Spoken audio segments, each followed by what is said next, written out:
कुडाळ तालुक्यात शिवसेना उद्धव बाळासाहेब ठाकरे पक्षाच्या उमेदवारांची माजी आमदार वैभव नाईक यांच्या उपस्थितीत बैठक पार. कुडाळ तालुक्यात दिनांक 9 डिसेंबर 2025 रोजी माजी आमदार वैभव नाईक यांच्या उपस्थितीत जिल्हा परिषद मतदारसंघ आणि पंचायत समिती निवडणुकीच्या पार्श्वभूमीवर शिवसेना उद्धव बाळासाहेब ठाकरे पक्षाचे उमेदवार आणि पदाधिकारी यांची बैठक पार पडली. या बैठकीदरम्यान शिवसेना उद्धव बाळासाहेब ठाकरे पक्षाच्या कुडाळ तालुका प्रमुख पदी कृष्णा धुरी व कुडाळ तालुका संघटक पदी सचिन कदम यांची निवड झाल्याने शिवसेना कुडाळ तालुक्याच्या वतीने माजी आमदार वैभव नाईक यांच्या हस्ते पुष्पगुच्छ देऊन त्यांचा सत्कार करण्यात आला.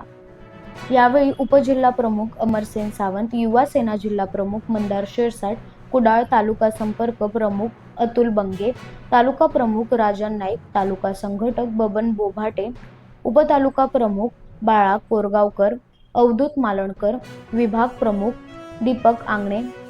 मंगेश बांडेकर, बाळा कांदळकर, गंगाराम सडवेलकर, दत्ताराम उभारे, शैलेश विरनोडकर, राजेंद्र घाडीगावकर, नरेंद्र राणे, दशस्थ मिस्त्री आदी उपस्थित होते.